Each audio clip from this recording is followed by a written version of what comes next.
Welcome to Daily Scripture Reading. I do not own the rights to this music. 1 Samuel chapter 25. This is the Amplified Version.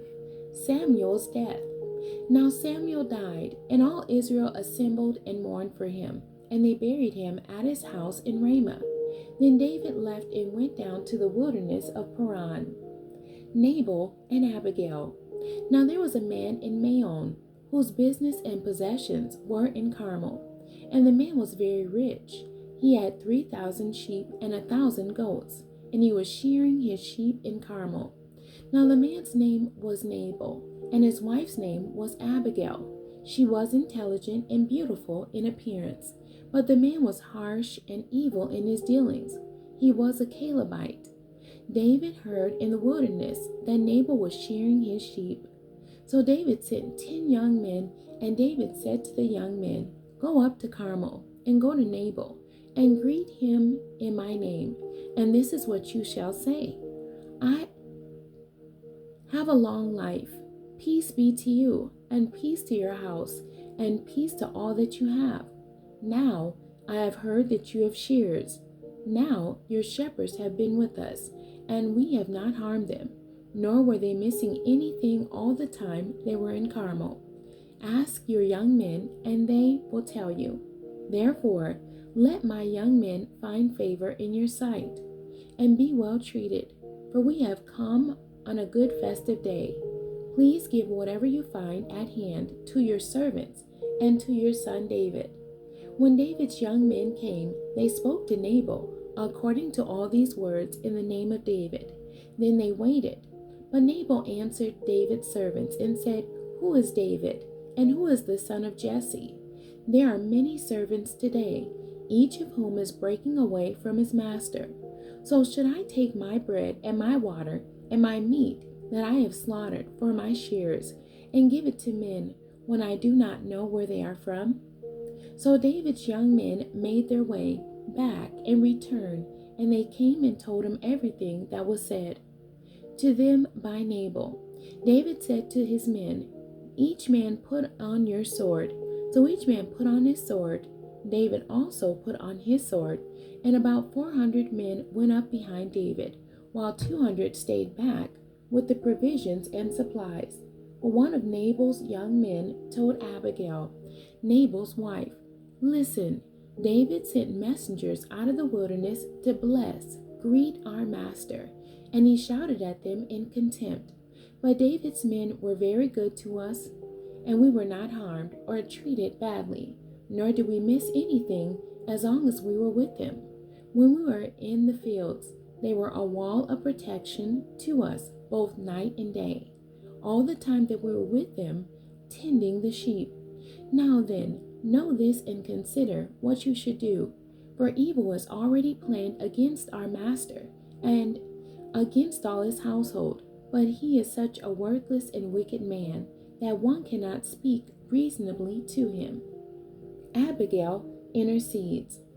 Then Abigail hurried and took 200 loaves of bread, 2 jugs of wine, 5 sheep already prepared for roasting, 5 measures of roasted grain, 100 clusters of raisins, and 200 cakes of figs, and loaded them on donkeys.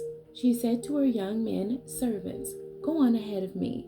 Behold, I am coming after you." But she did not tell her husband Nabal. It happened that as she was riding on her donkey and coming down by way of the hidden part of the mountain, that suddenly David and his men were coming down toward her, and she met them.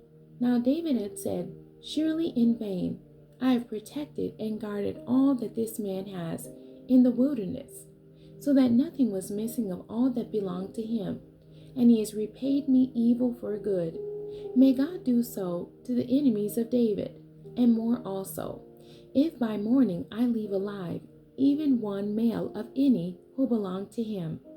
When Abigail saw David, she hurried and dismounted from the donkey, and kneeled face downward before David, and bowed down to the ground in respect. Kneeling at his feet, she said, "My Lord, let the blame and guilt be on me alone, and please let your maidservant speak to you, and listen to the words of your maidservant. Please do not let my lord pay attention to this worthless man, Nabal, for as his name is, so is he. Nabal, fool, is his name, and foolishness, stupidity is with him. But I, your maidservant, did not see my lord's young men whom you sent.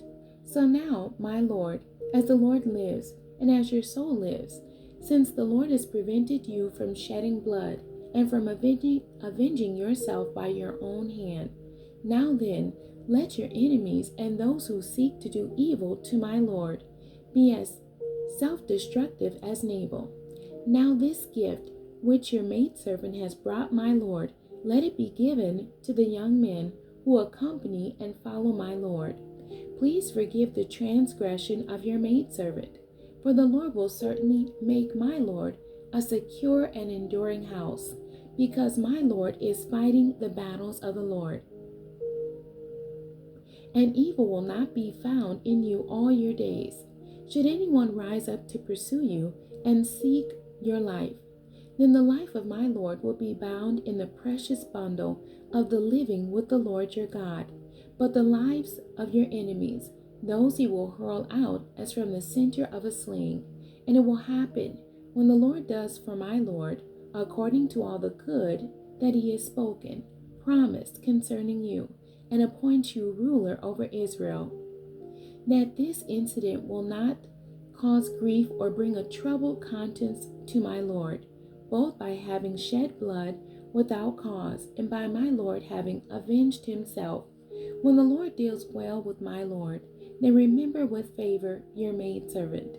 David said to Abigail, Blessed be the Lord, the God of Israel, who sent you to meet me this day. And blessed be your discretion and discernment. And blessed be you, who has kept me from bloodshed this day, and from avenging myself by my own hand. Nevertheless, as the Lord the God of Israel lives, who has prevented me from harming you, if you had not come quickly to meet me, most certainly by the morning light, there would have not been left to Nabal so much as one male. So David accepted what she had brought to him and said to her, Go up to your house in peace. See, I have listened to you and I have granted your request. Then Abigail came to Nabal, and he was holding a feast in his house for the shears, like the feast of a king. And Nabal's mood was joyous, because he was very drunk. So she told him nothing at all until the morning light. But in the morning, when Nabal was sober, and his wife told him these things, his heart died within him, and he became paralyzed and helpless, like a stone. About 10 days later, the Lord struck Nabal, and he died. David marries Abigail. When David heard that Nabal was dead, he said, Blessed be the Lord, who has pleaded the cause of my reproach, suffered at the hand of Nabal, and has kept his servant from retaliating with evil. For the Lord has returned the wickedness of Nabal on his own head. Then David sent word to Abigail, proposing to take her as his wife. When the servants of David came to Abigail at Carmel, they said to her, David sent us to you to take you to him, to be his wife. And she stood and bowed with her face to the ground and said, Behold, your maidservant is ready to be a maid to wash the feet of the servants of my Lord. Then Abigail quickly got up and rode on a donkey with 5 of her maidens who attended her, and she followed the messengers of David and became his wife. David had also taken Ahinoam of Jezreel, and they both became his wives.